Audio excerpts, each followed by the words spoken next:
واقعہ کربلا تاریخ کا دردناک واقعہ ہے۔ یہ اقتدار کی جنگ نہیں تھی، اقدار کی جنگ تھی۔ دو شخصیتوں کی لڑائی نہیں تھی، دو نظریات کا ٹکراؤ تھا۔ یہ حق اور باطل کا معرکہ تھا۔ یزید ظلم کا استعارہ ہے، حسین ابن علی امن کی علامت ہے۔ یزید جبر کا پتلا ہے، حسین صبر کا پیکر ہے۔ یزید اپنی بدطینت فطرت اور اپنی طبع ناہموار کے باعث دنیا پر ذلت و رسوائی، ظلم، جبر، جور و زیادتی کی علامت بن کے ابھرا، اور حسین ابن علی رضی اللہ تعالی عنہ حق و صداقت کا نشان بن کے ابھرا۔ کربلا کے تپتے ہوئے ریگزار میں حسینی اور یزیدی دو کردار سامنے آتے ہیں۔ اقبال نے کہا تھا، موسیٰ و فرعون و شبیر و یزید، این دو قوت از حیات آید پدید، زندہ حق از قوت شبیری است، باطل آخر داغ حسرت میری است، سرخ رو عشق غیور از خون او، شوخی این مصرع از مضمون او، تا قیامت قطع استبداد کر، موج خون او چمن ایجاد کر۔ یزید بہدل کی بیٹی محسون کا ناپاک بیٹا تھا، اور حسین محمد عربی کی بیٹی فاطمہ کا شہزادہ تھا۔ یزید دمشق کے اطراف میں سرجون اور جریر اختل جیسے اوباشوں کے جرمٹ میں پل کے جوان ہوا۔ حسین کے گھر کا دروازہ مسجد نبوی کے اندر کھلتا تھا۔ یزید نشے میں دھت ہو کر کے نمازیں چھوڑ دیتا تھا۔ حسین کی کربلا کے اندر بھی نماز تہجد قضا نہیں ہوئی۔ یزید ظلم کا دوسرا نام ہے، حسین امن کی علامت ہے۔ یزید نے زندگی میں ایک مرتبہ حج کیا اور شراب کے مٹکے ساتھ لے کے آیا، اور اختل اور دیگر گویوں اور مغنیوں کو اپنے ساتھ رکھا تاکہ سفر آسانی سے کٹے۔ حسین ابن علی نے 25 حج سواری ہونے کے باوجود پیدل کیے۔ یزید حج بیت اللہ کے بعد مدینہ المنورہ آیا اور شراب کی ایک مجلس بپا کی۔ حضرت امام حسین رضی اللہ تعالی عنہ جب وہاں پہنچے تو شراب کی پھیلی ہوئی بدبو کو محسوس کرتے ہوئے فرمایا، یہ بو کیسی ہے؟ تو نشے میں دھت یزید بولا، یہ شام میں بنتی ہے، اور ایک جام منگوایا اور اس کو پیتے ہوئے دوسرا جام حضرت امام حسین رضی اللہ تعالی عنہ کی طرف بڑھاتے ہوئے کہا، ابا عبداللہ لیجئے۔ تو حضرت امام حسین رضی اللہ تعالی عنہ نے فرمایا، میں اس کی طرف دیکھتا بھی نہیں ہوں، اور پھر وہ عشقی اشعار پڑھنے لگا۔ جب یزید کی شراب نوشی کا منظر امام حسین رضی اللہ تعالی عنہ اپنی آنکھوں سے دیکھ چکے تھے تو مجھے بتاؤ، یزید کے ہاتھ پہ امام حسین کا پاک ہاتھ کیسے آتا؟ حضرت امام حسین رضی اللہ تعالی عنہ جس ماحول میں پلے تھے، جس ماحول میں پرورش پائی تھی، جس ماحول میں رہے تھے، وہ پاکیزہ اور تقدس مآب ماحول تھا۔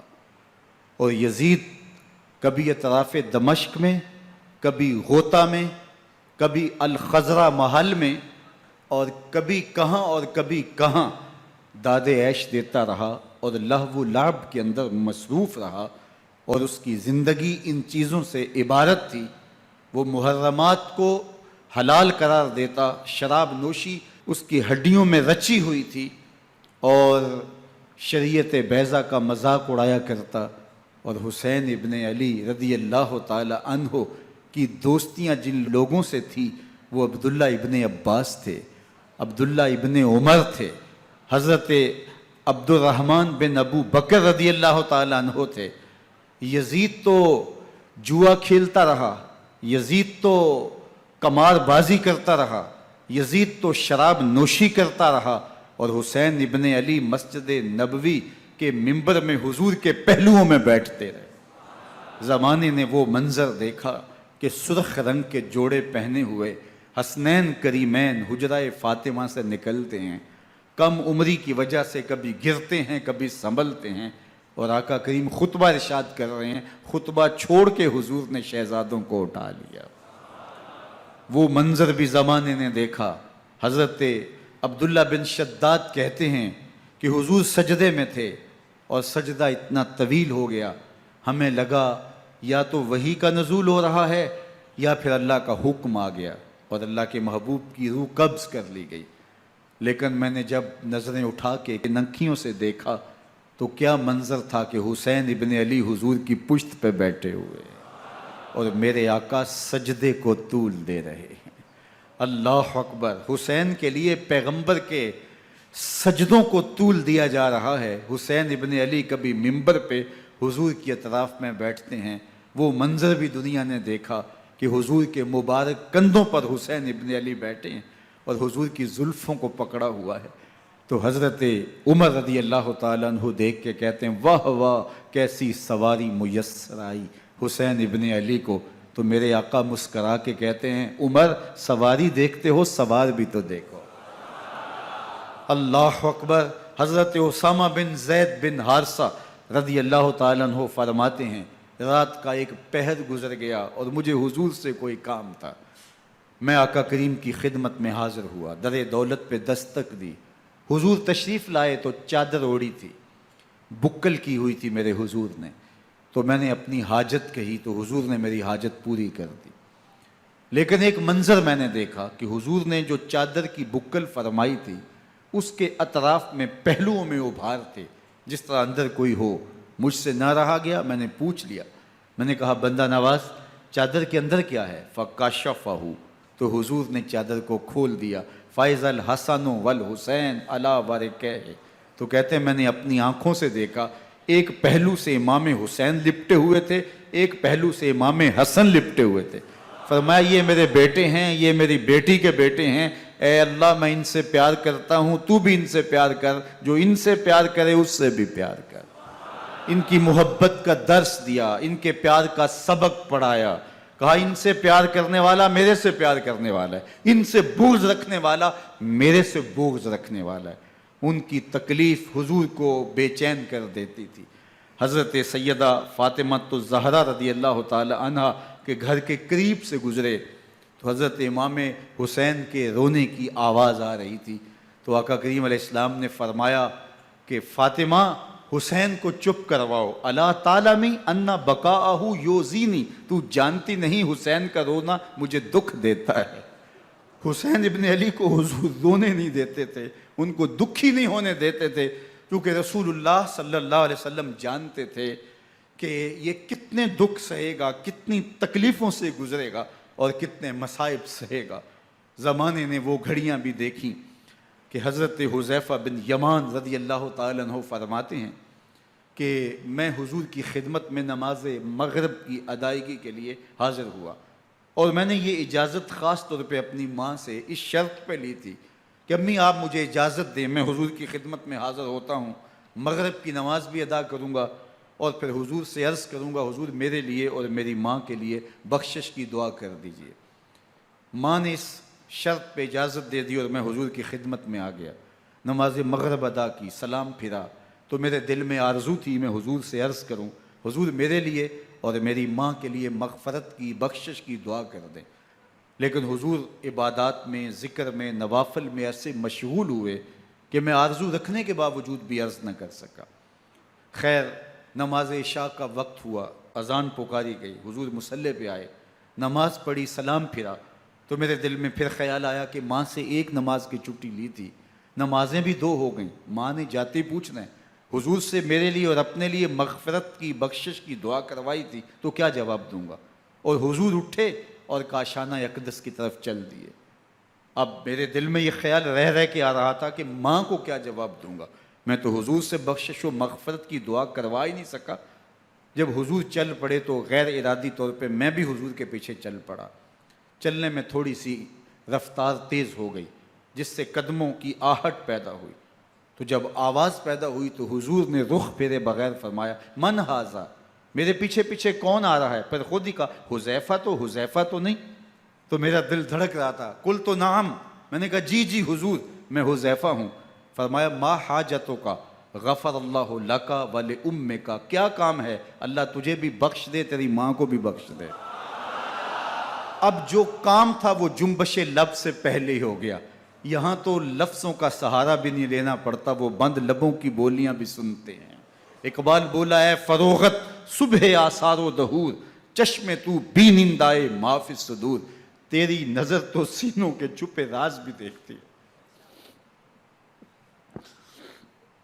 تو کہا، ما حاجتوں کا، غفر اللہ لک ولامک، اللہ تجھے بخش دے، تیری ماں کی بھی مغفرت کر دے، کیا کام ہے؟ اب جو کام تھا وہ تو ہو گیا۔ تو میرے حضور نے ارشاد فرمایا، حذیفہ سنو، ابھی ایک فرشتہ آیا ہے جو اس سے قبل دھرتی پر پہلے کبھی نہیں آیا، آج پہلی مرتبہ اللہ سے اجازت لے کے 2 کام کرنے آیا ہے۔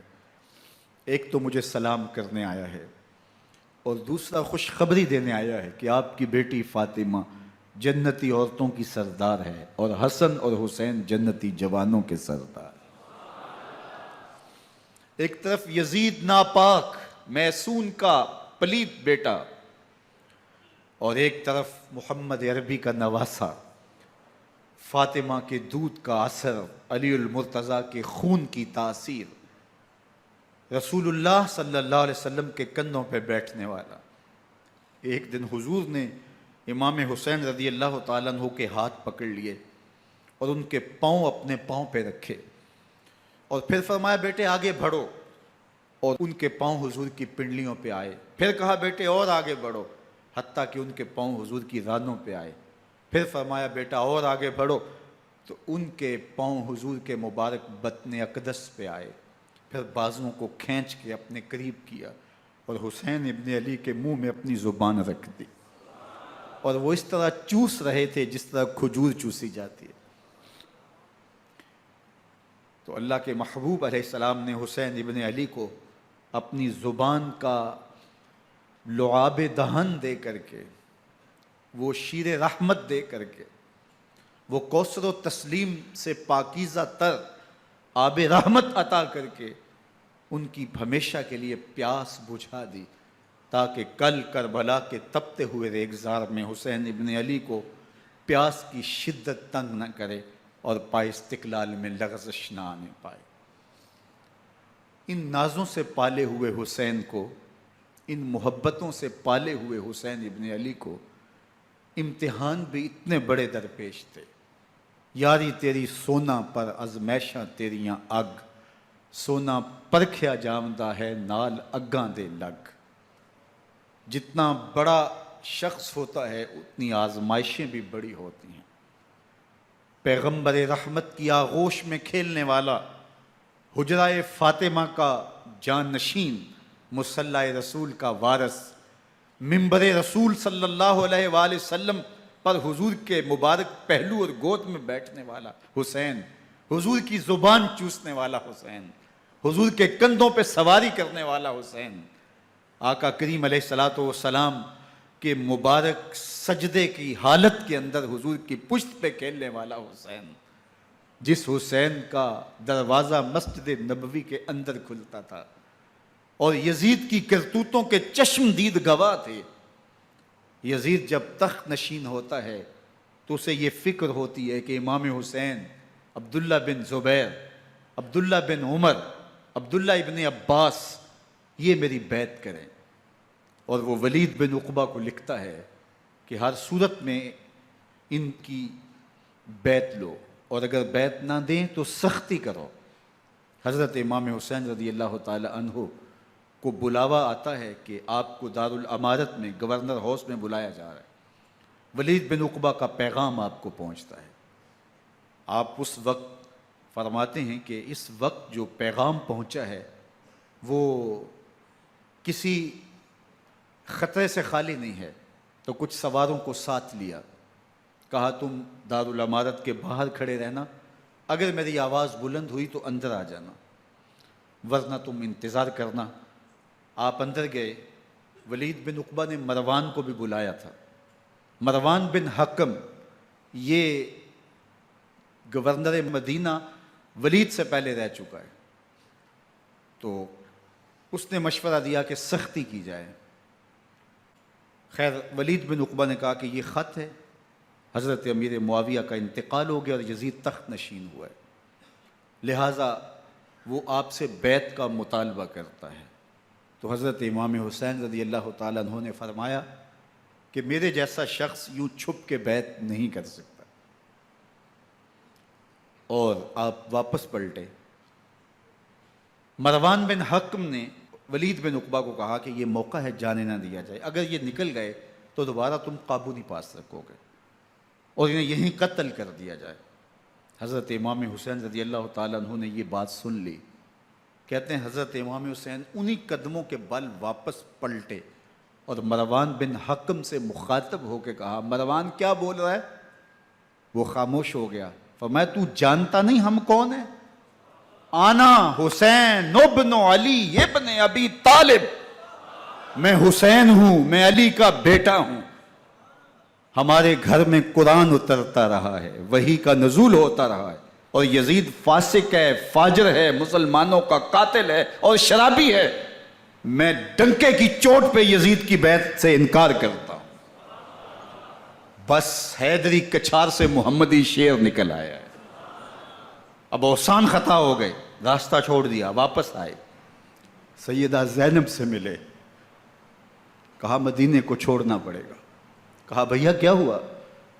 کہا یزید بیعت لینے پہ مصر ہے اور میں کسی صورت بھی بیعت نہیں کروں گا. رسول اللہ کا مدینہ ہمارے خون سے لالہ زار بنے گا. میں نہیں چاہتا کہ حضور کے شہر نور کی حرمت پامال ہو. دوستو وہ کیسا منظر ہوگا جب حسین ابن علی نے آخری حاضری حضور کے روضے پہ دی ہوگی. حاجی یا معتمر 10 دن کے لیے، 8 دن کے لیے، 20 دن کے لیے مدینہ المنورہ عارضی سکونت اختیار کرتا ہے، اور حضور کے روضہ انور سے، اس شہر نور سے، ان گلیوں سے، ان بام و در سے ایسا مانوس ہو جاتا ہے کہ جب واپس پلٹ رہا ہوتا ہے ان دعاؤں کے ساتھ کہ دوبارہ آنا بھی نصیب ہو، اور اسے لگتا ہے کہ میں دوبارہ بھی بلایا جاؤں گا، لیکن اس کے باوجود شہر حبیب چھوڑنا قیامت سے کم نہیں ہوتا. اعظم چشتی مرحوم آخری بار جب حضور کے روضہ انور پہ گئے تو بیمار تھے، ویل چیئر پہ تھے. باب بقی سے باہر نکلے تو خادم سے کہا کہ میری ویل چیئر پیچھے سے کھینچو تاکہ میرا رخ روضہ انور کی طرف رہے. اور وہ پیچھے سے کھینچتا چلا جا رہا ہے، اور جب باب مکہ سے پیچھے جنت البقیع کے قریب سے گنبد خضرا نگاہوں سے اوجل ہونے لگا تو اعظم چشتی مرحوم نے کہا، جاں بدن سے نکلتی ہے اعظم، جاں بدن سے نکلتی ہے اعظم، کوئی آسان ہے مدینے سے جدا ہونا، کوئی آسان ہے مدینے سے جدا ہونا. یہ اس شخص کی کہانی ہے جو 10 دن، 5 دن، مہینہ، 2 ماہ وہاں رہتا ہے اور پھر اس شہر کو چھوڑ کے آنا اس کے لیے آسان نہیں ہوتا.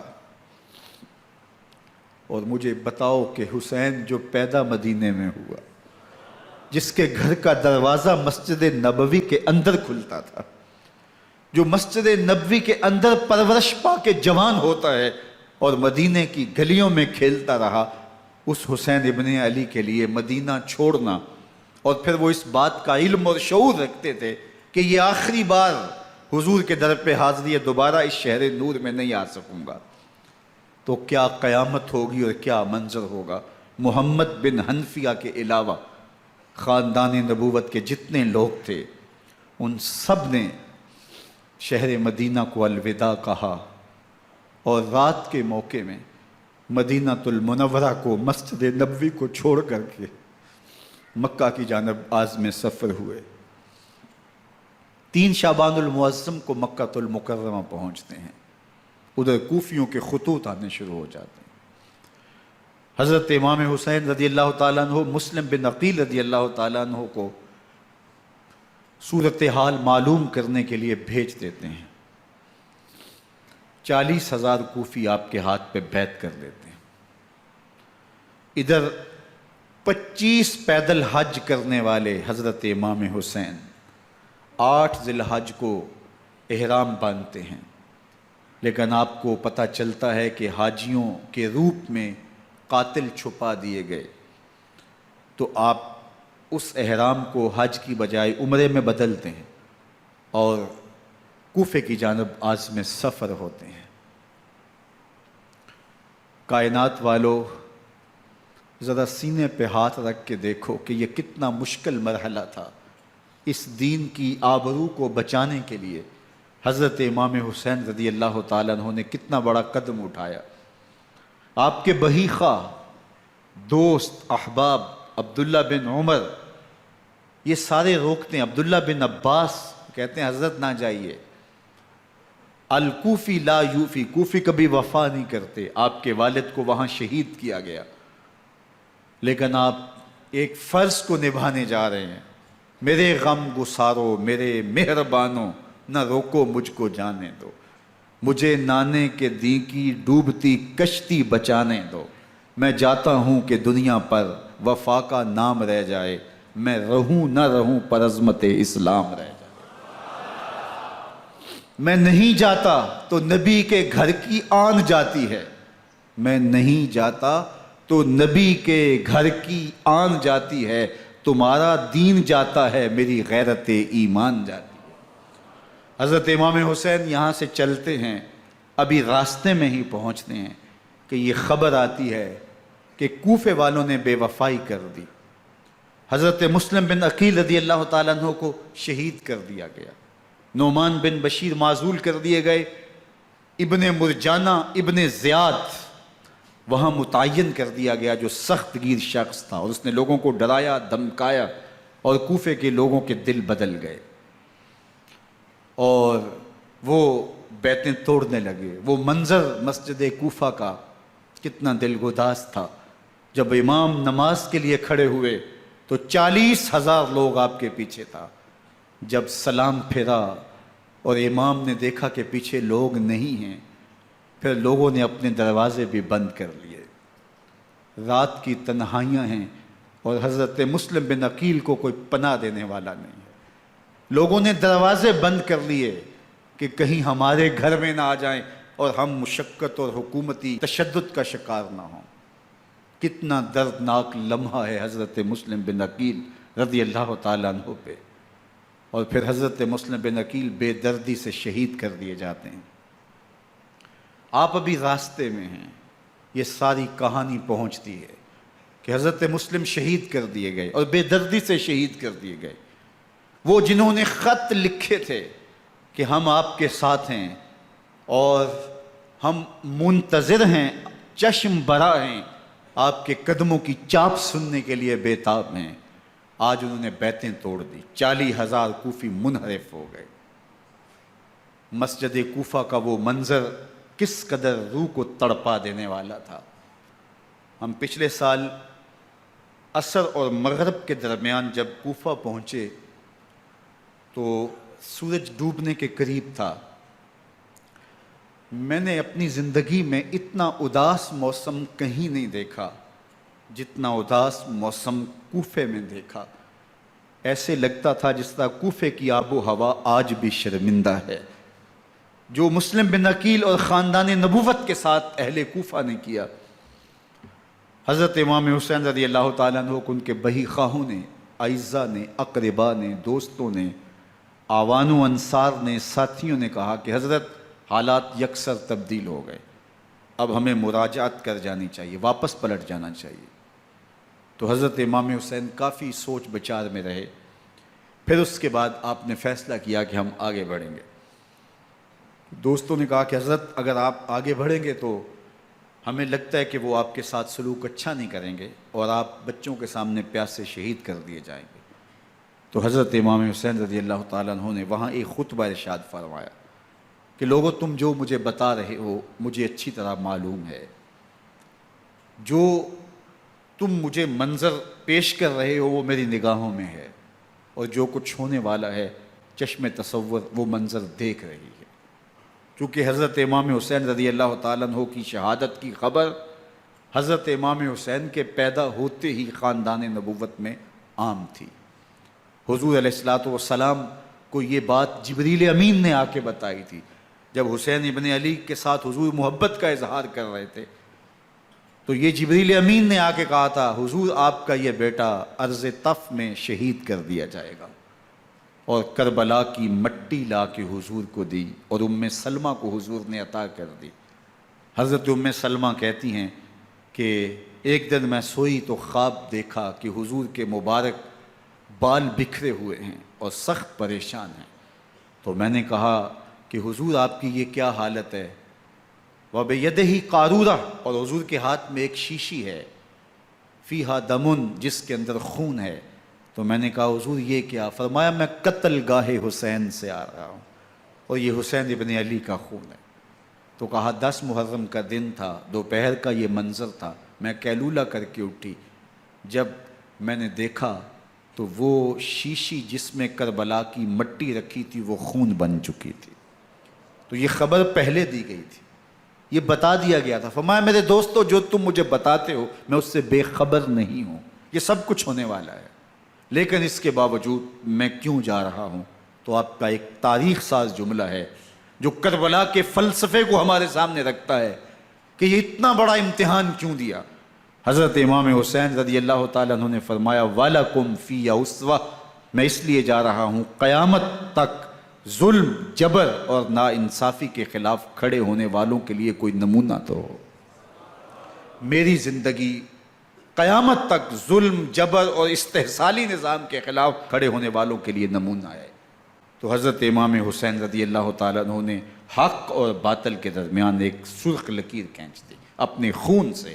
اب حق اور باطل کا امتیاز کرنا مشکل نہیں ہے، کوئی باطل پہ اڑا رہے تو الگ بات ہے، لیکن امتیاز کرنا مشکل نہیں ہے۔ حدود بالکل واضح کر دیں۔ اقبال نے یہاں کتنی خوبصورتی کے ساتھ اس مضمون کو نبھایا۔ سرخ رو عشق غیور از خون او، شوخی این مصرع از مضمون او، تا قیامت قطع استبداد کر، موج خون او چمن ایجاد کر۔ ایک جہاں آباد کر دیا، حق اور باطل کی راہیں اجال دی۔ اب لوگوں کو یزید کا چہرہ پہچاننے میں دیر نہیں لگتی، وقت کے ہر یزید کا چہرہ آسانی سے پہچانا جا سکتا ہے۔ یہ معرفت زمانے کو کروائی کس نے؟ حسین ابن علی نے کروائی رضی اللہ تعالی عنہ۔ تو حضرت امام حسین نے فرمایا کہ جو میرے ساتھ ہونے والا ہے میں اچھی طرح جانتا ہوں، لیکن میں اس کے باوجود آگے بڑھوں گا۔ پھر بڑھے اور کربلا میں جا کے خیمہ زن ہو گئے۔ 7 محرم کو پانی بند کر دیا گیا، پانی بند ہوا تو کھانا بھی میسر نہیں تھا، لیکن ذکر پانی کا ہوتا ہے اس لیے کہ کھانے کے بغیر انسان کئی دن کاٹ لیتا ہے، لیکن پانی کے بغیر گزر نہیں ہوتی۔ تو فرات کی نہر سامنے اپنی موجوں کے ساتھ چمک رہی ہے، لیکن ایک قطرہ آب بھی آل رسول کو نہیں دیا جا رہا۔ کائنات کے اندر ایسے انوکھے امتحان بھی ہوتے ہیں۔ وارثوں ساقی کوثر کے، مالک ہوں حوض کوثر کے، اور بیٹے ہوں ساقی کوثر کے، اور آج ایک بوند پانی کی بھی میسر نہ ہو۔ صبر کا امتحان ہے، عزیمت کا امتحان ہے۔ حضرت امام حسین رضی اللہ تعالیٰ عنہ خیمہ زن ہو گئے۔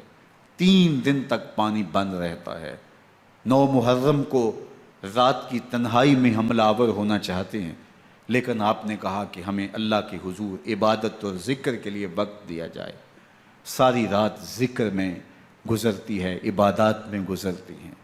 رات کے اندھیرے میں آپ چراغ بجھا دیتے ہیں۔ آوان و انصار کو کہتے ہیں کہ ان کی دشمنی میرے ساتھ ہے، انہیں میرا خون چاہیے، اگر تم رات کی تاریکی میں نکل جاؤ تو میں تم سے کوئی مواخذہ نہیں کروں گا، اور یہ بھی تمہارا پیچھا نہیں کریں گے، اس لیے کہ ان کا مطلوب تم نہیں ہو، ان کا مطلوب میں ہوں۔ جب چراغ جلایا تو کوئی بھی نہیں گیا۔ مسلم بن نوسجہ کھڑے ہو کے کہتے ہیں، حضرت اگر ہمارے بدن کو 70 بار کاٹا جائے اور جلایا جائے اور ہواؤں میں اڑا دیا جائے پھر بھی آپ کا ساتھ نہیں چھوڑیں گے۔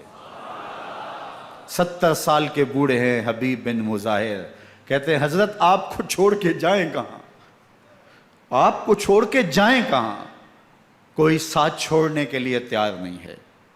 پیاس ہے، سخت گرمی ہے، کربلا کا ماحول ہے، 72 افراد اور خاندان کی خواتین میدان کربلا میں خیمہ زن ہیں۔ دوسری طرف لشکر اعداء اشقیا 22,000 کی تعداد میں مقابلے میں، ایک روایت 30,000 کی ہے۔ ان صرف 72 پیاسے لوگوں کے لیے اتنے لوگوں کو جمع کرنے کا مقصد خوف زدہ کرنا تھا۔ شرط ہے کہ یا یزید کی بیعت کر لیں، محاصرے توڑ دیں گے، پانی دستیاب ہوگا، اعزاز و اکرام سے نوازا جائے گا، خزانوں کے منہ کھول دیے جائیں گے۔ لیکن حسین ابن علی کہتے تھے سب کچھ لٹ جائے گا، باطل کے ہاتھ پہ ہاتھ نہیں رکھوں گا۔ اللہ اکبر۔ اب صبح طلوع ہوتی ہے، عاشور کا دن چڑھتا ہے، سورج اپنی پوری تمازت کے ساتھ گرمی برسا رہا ہے۔ آج خاندان نبوت کا امتحان زمانے نے دیکھنا ہے۔ رسول اللہ کا لعاب چوسنے والا اس کے صبر کا آج امتحان ہے، حضور کے کندھوں پہ کھیلنے والے حسین کا آج امتحان ہے۔ اللہ اکبر۔ حسین ابن علی تمام حجت کرتے ہیں، میں نے تمہارا کچھ نہیں بگاڑا، میں نے کسی کا خون نہیں کیا، میں نے کوئی زیادتی نہیں کی، تم کیوں میرے قتل کے در پہ ہو؟ تم جانتے نہیں میں کون ہوں؟ میں تمہارے نبی کا نواسا ہوں، رسول اللہ صلی اللہ علیہ وآلہ وسلم کے کندھوں پہ کھیلتا رہا ہوں، حضور کا لعاب چوستا رہا ہوں، اور میں بوسہ گاہ رسول صلی اللہ علیہ وآلہ وسلم ہوں۔ لیکن ان اشقیاء کے دل پر کوئی چیز اثر انداز نہیں ہوتی۔ ایک ہور ہے، اللہ اس کے دل میں نرمی ڈالتا ہے۔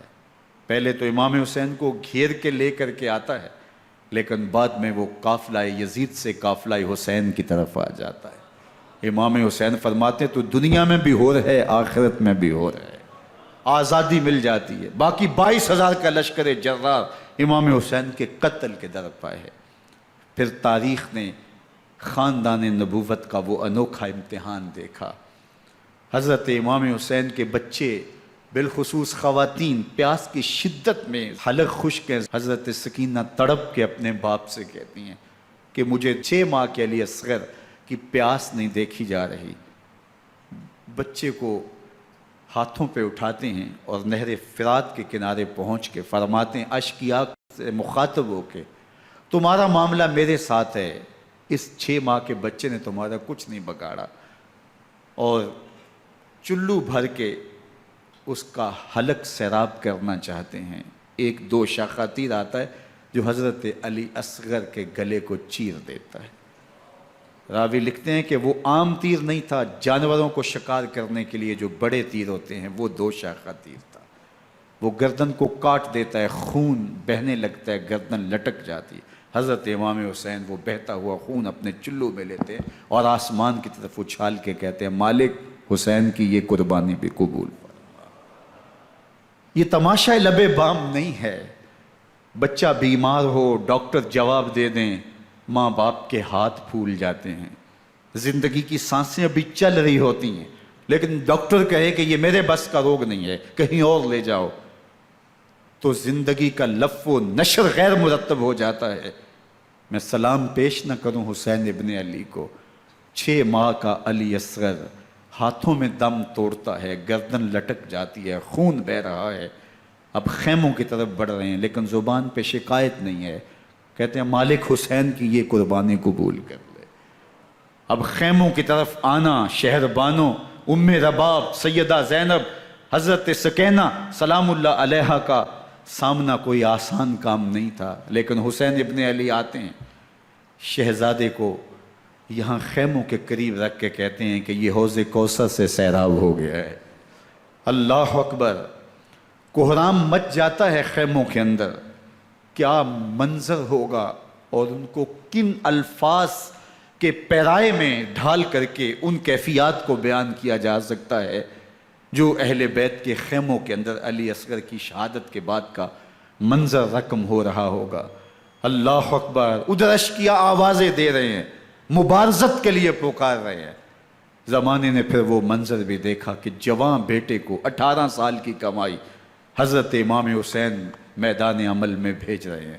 وہ علی اکبر جو حسین کا نور نظر ہے، آنکھوں کا قرار ہے، دل کی تسکین ہے۔ اور پھر حضرت علی اکبر جب گھوڑے کی زین سے فرش زمین پہ گرتے ہیں تو باپ کو آواز دیتے ہیں، اور حضرت امام حسین جو ہے وہ آگے جا کے بیٹے کی لاش اٹھاتے ہیں۔ اللہ اکبر، 18 سال کے بیٹے کی لاش کو کندھوں پہ اٹھا کے خیموں تک لاتے ہیں اور ہاتھ پھیلا کے کہتے ہیں مالک حسین کی یہ قربانی بھی قبول فرما۔ کبھی قاسم بن حسن کی لاش اٹھا کے لاتے ہیں، کبھی اون و محمد کی لاشیں اٹھا کے لاتے ہیں، بتیجوں کی، بھانجوں کی، بھائی عباس کے کٹے ہوئے بازو اور زخموں سے چھدا ہوا لاشا۔ کیا کیا قیامتیں تھیں جو اس کربلا کے ایک میدان کے اندر نہیں توڑی گئیں۔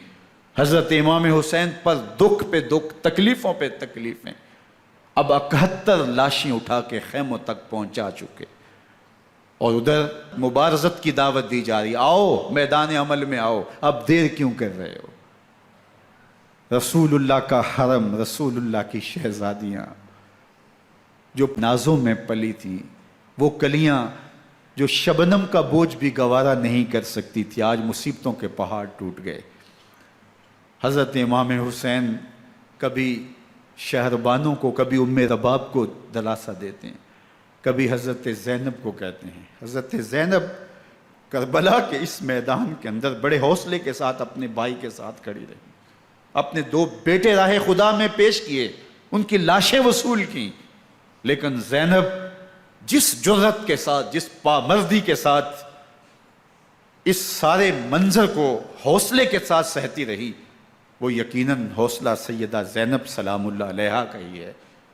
لیکن یہ وہ منظر تھا کہ زینب کا دل بھی ڈول گیا جب حسین ابن علی گھوڑے پہ بیٹھنے لگے اور ان کو گھوڑے میں بٹھانے والا کوئی نہیں تھا، اور جو بھی سوار جاتا پھر واپس اس کی لاش ہی آتی اور حسین ابن علی لے کے آتے۔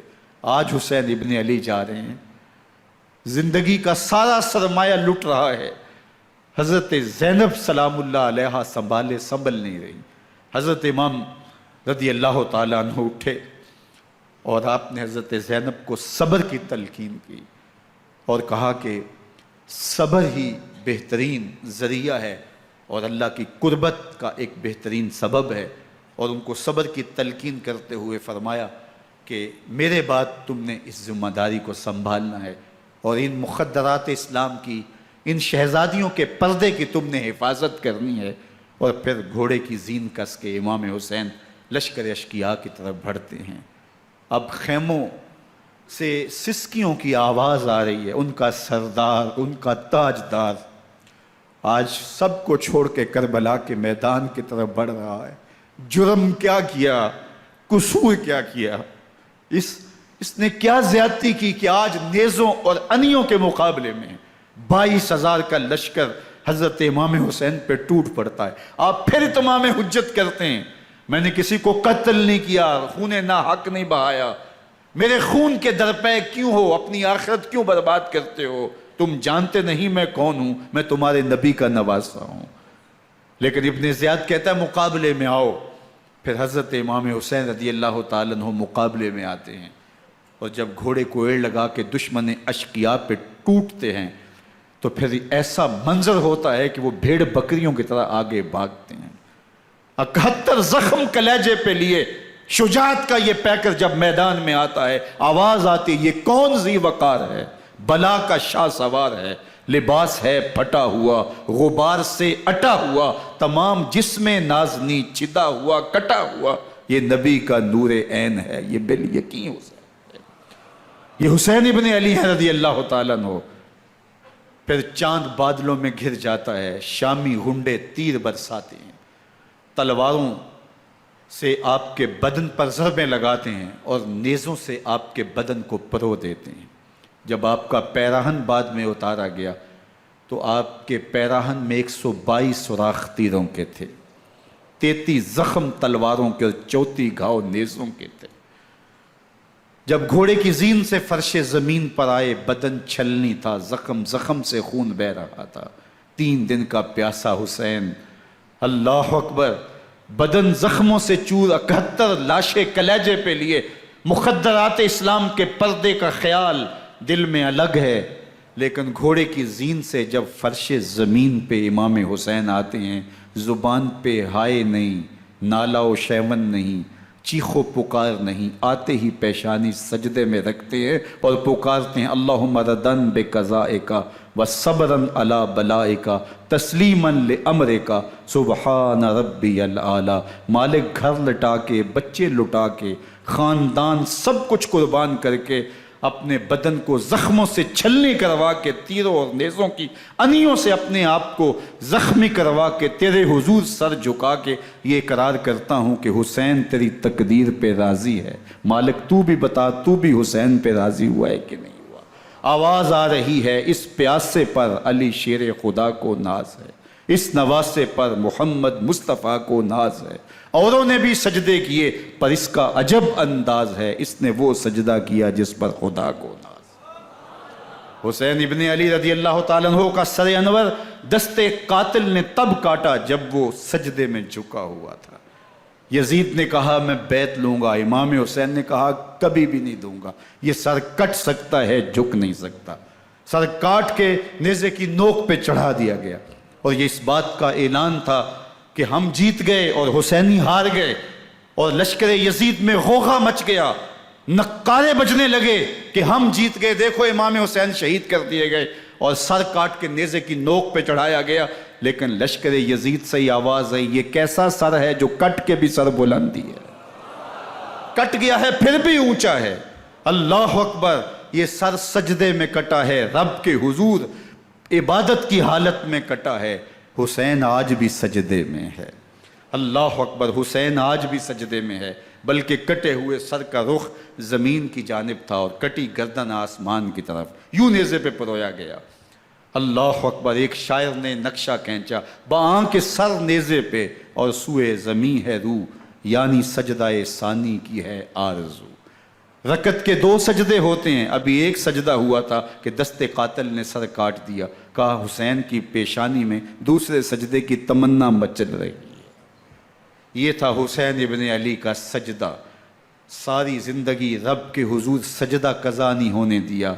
آج پانی نہیں ہے، اللہ اکبر، آج تیمم کر لیتے ہیں، آج اپنے خون کو اوڑھ کر کے حسین نے اپنی پیشانی اپنے مالک کے حضور جھکا کر کے عظیمت کی وہ انوکھی داستان رقم کر دی کہ صدیاں گزرنے کے باوجود بھی ان کی یادوں کے چراغ روشن ہیں۔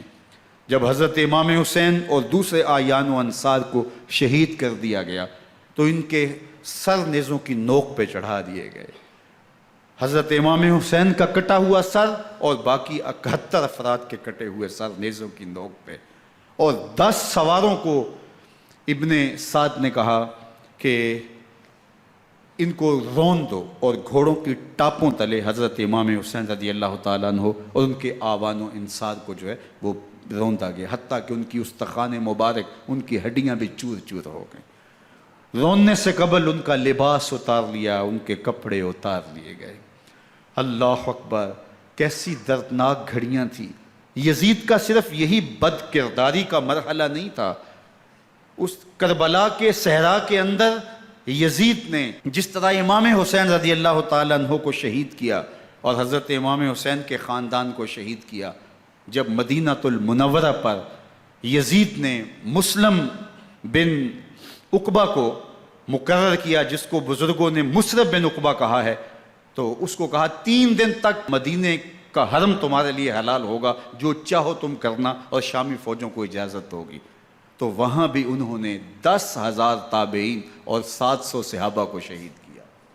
حضرت ابو سعید خدری رضی اللہ تعالیٰ عنہ گھر سے باہر نکلے، کافی بوڑھے ہو چکے تھے، تو انہوں نے حضرت ابو سعید خدری کو پکڑ لیا، کہا تم کون ہو؟ کہا مجھے ابو سعید خدری کہتے ہیں۔ تو کہا ہاں تمہارا نام سنا ہے، اور داڑھی سے پکڑ کے کھینچا اور کہا کہ ہے تمہارے پاس جو ہمیں دو؟ تو کہا کہ میرے پاس تو کچھ بھی نہیں، میں تو فقیر آدمی ہوں۔ تو ان کے گھر ان کو لے گئے، تو 2 کبوتر رکھے تھے حضرت ابو سعید خدری نے، تو وہ کبوتر لوٹ کے لے گئے۔ اللہ اکبر۔ حضرت ابن سنان رضی اللہ تعالیٰ عنہ کو، جو حضور کے علم بردار تھے فتح مکہ کے دن، ان کو ستو پہلے پلائے اور پھر ان کی گردن کاٹی گئی، اور کہا یہ ہے وہ ستو جو تم زندگی میں آخری بار پیو گے۔ ایک گھر میں داخل ہوئی شامی فوج، تو ایک خاتون کے ابھی ابھی بچہ پیدا ہوا تھا، اور قابلہ نے، دائیا نے، وہ بچہ ماں کی چھاتی پہ لٹایا، اور وہ ماں کا پہلا دودھ پی رہا تھا۔ تو یہ جا کے کہنے لگے نکالو تمہارے پاس جو کچھ ہے۔ تو اس خاتون نے کہا تم جانتے ہو یہ بچہ کون ہے؟ تو انہوں نے کہا ہم نہیں جانتے۔ کہا یہ حضرت ابن ابی کبشہ انماری رضی اللہ تعالیٰ عنہ کا بچہ ہے، اور یہ وہ صحابی ہیں کہ جو بیت الشجرہ کے موقع پہ حضور کے ہاتھ پہ بیعت کرتے ہیں۔ انہوں نے اس چیز کا لحاظ نہ کیا کہ جو کچھ ہے وہ ہمیں دو، ورنہ تیرے بچے کو نہیں چھوڑیں گے۔ تو ماں بچے سے مخاطب ہو کے کہتی ہے، ابھی بچہ پیدا ہوا ہے اور ماں سے پہلا دودھ پی رہا ہے، کہ بیٹے اگر میرے پاس کچھ ہوتا، وہ قیمتی سے قیمتی چیز بھی ہوتی، تیری جان کے لیے قربان کرتی، لیکن اس وقت میرے پاس کچھ ہے نہیں۔ تو ایک شکی آگے بڑھا اور بچے کو ایک ٹانگ سے پکڑ کے کھینچ کے دیوار کے ساتھ پٹک کے مارا، جس سے دماغ کا بھیجا نکل گیا۔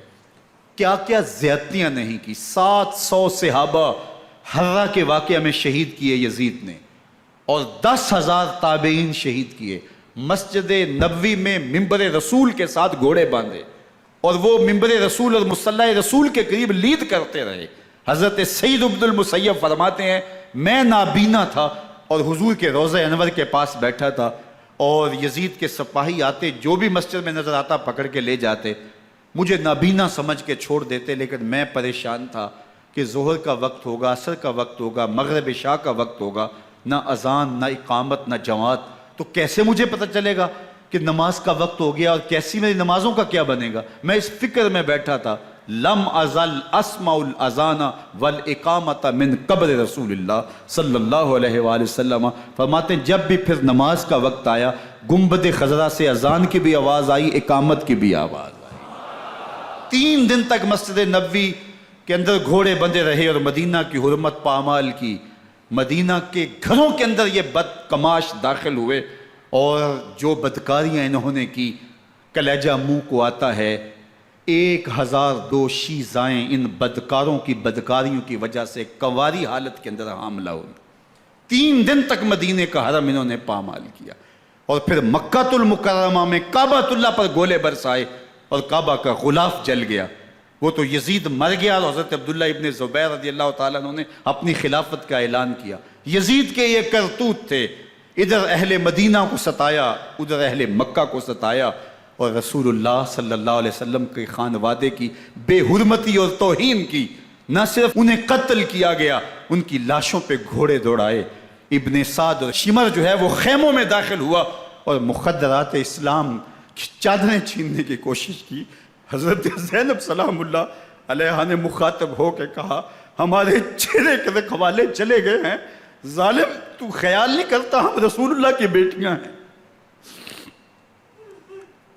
حضرت شہربانو، حضرت زین العابدین اور حضرت زینب سلام اللہ علیہ، ان تینوں کو ایک اونٹ پہ باندھا گیا، اور باقی اونٹوں پہ باقی سادات کو، حضور کی شہزادیوں کو باندھا گیا، رسیوں میں جکڑا گیا، اور اونٹوں پہ باندھ کر کے کوفے کی جانب آگے آگے شہیدوں کے سر چل رہے ہیں، اور پیچھے یہ قافلہ چل رہا ہے۔ اور جب یہ قافلہ وہاں سے گزرا جہاں لاشیں پڑی تھیں، امام زین العابدین 14 سال کے تھے اور بیمار تھے، اور ان کا حوصلہ نہ ہوا، وہاں غشی ان کے اوپر آنے لگی، اور وہ منظر ابن کثیر نے، باقی لوگوں سب نے لکھا ہے کہ پھر جب ان کی یہ حالت ہوئی تو پھر سیدہ زینب سلام اللہ علیہ، جنہوں نے ابھی تک بڑے حوصلے کے ساتھ ساری مشکلات کا مقابلہ کیا تھا، اب ان کے بندھن ٹوٹ گئے اور آنکھوں سے آنسو بہنے لگے، اور سیدہ زینب نے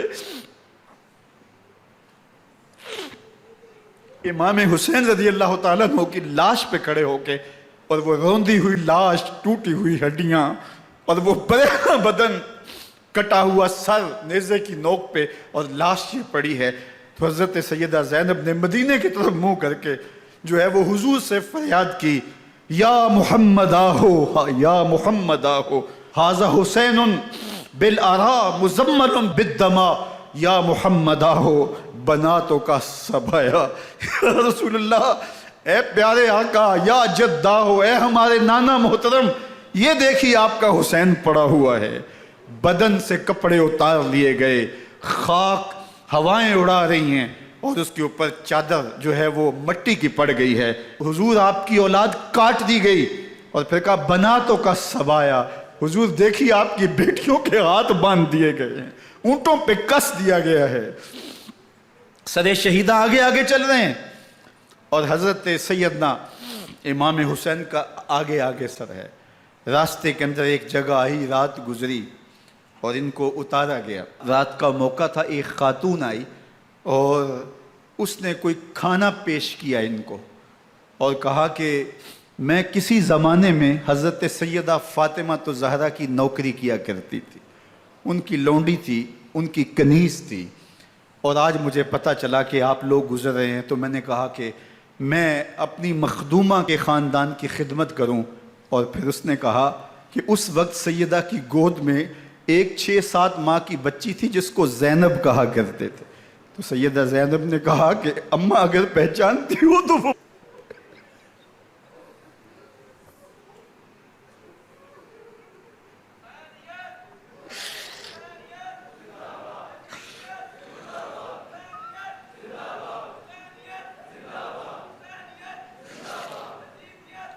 یہ تاراج اور لٹا ہوا کارواں پھر وہاں سے کوفے میں کیسے پہنچا، اور کوفے کے اندر سیدہ زینب سلام اللہ علیہا نے وہ یزید کے دربار میں، ابن زیاد کے دربار میں وہ جرأت آمیز جو باتیں کہیں، اللہ اکبر، زینب کی زبان میں علی کی خطابت بول رہی تھی، اور پھر دشمن اور دوست سارے رونے لگے، اور وہ کیا دل گداز منظر تھے۔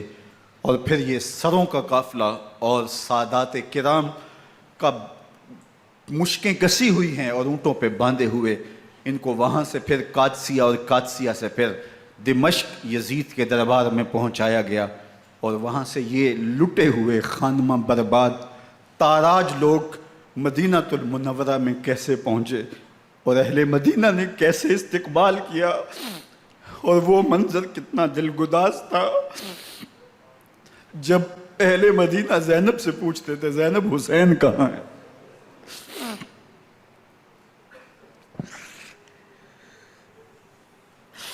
بے مروت بے وفا تیرا بھی کیا افسانہ ہے، جس نے اپنی ہی شمع کو گل کیا تو وہ پروانہ ہے۔ اپنے پیغمبر کے شہزادوں کو اور اپنے پیغمبر کی شہزادیوں کو جو دکھ اس امت نے دیے، یہ کائنات کی ایک انوکھی داستان ہے۔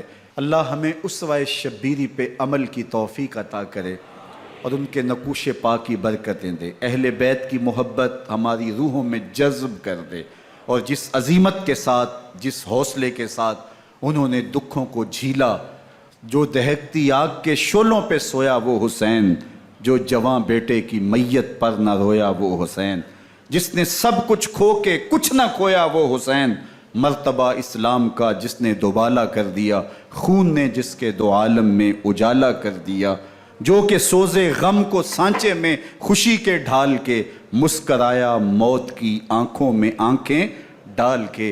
اے حسین ابن علی تم پر سلام، نازش آل نبی تم پر سلام۔ ذرا میرے ساتھ یہ پڑھ لیجئے، اے حسین ابن علی تم پر سلام، نازش آل نبی تم پر سلام، تم پہ لاکھوں رحمتیں لاکھوں سلام، اے شہیدان محبت کے امام، لالا گوں لالا بدن لالا کفن، اے چمن اندر چمن، زندگی ہی زندگی تیری حیات، اے حیات اندر حیات، افتخار ملت بیضا ہے تو، رب کعبہ کی قسم یکتا ہے تو، فخر کا دل میں دریچہ باز کرنا چاہیے، جن کا تو آقا ہے ان کو ناز کرنا چاہیے۔ وآخر دعوانا ان الحمدللہ۔